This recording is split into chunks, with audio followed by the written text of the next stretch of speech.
Jim Rohn disait, la motivation te fait commencer, mais c'est la discipline qui te fait continuer.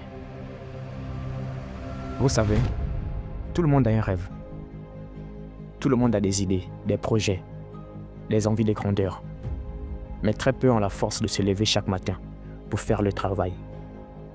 Très peu sont prêts à sacrifier leurs excuses pour construire leur futur. Le talent, c'est beau. Mais la discipline, c'est ce qui te fait gagner. Tu peux être le plus brillant, le plus doué, le plus inspiré.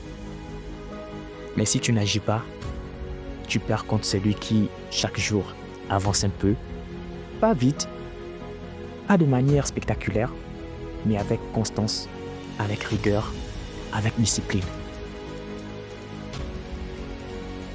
Les chaînes de l'habitude sont trop légères pour être ressenties, jusqu'à ce qu'elles soient trop lourdes pour être brisées.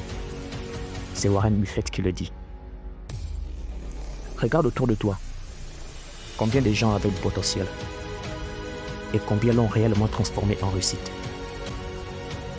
Tu sais la différence? C'est la discipline, l'engagement, la répétition, le courage de faire, même quand on n'a pas envie.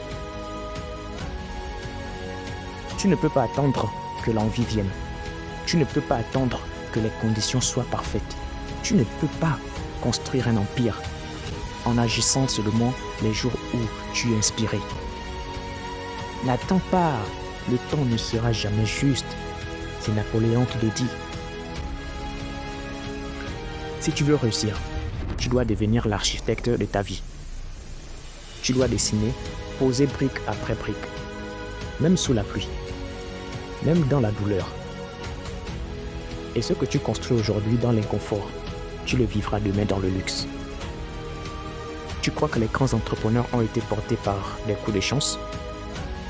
Bien sûr que non. Ils ont été portés par la sueur, par la patience, par leur capacité à faire ce que personne ne veut faire. D'ailleurs, Robert Collier dit « Le succès est la somme de petits efforts répétés jour après jour. » Vous-même, vous le voyez. Vous avez entendu parler de l'effet cumulé. À force de faire un peu chaque jour, on finit par avoir quelque chose de conséquent à la fin. Pose-toi cette question. Est-ce que je travaille comme quelqu'un qui veut changer de vie? Ou est-ce que je me comporte comme quelqu'un qui se contente de survivre?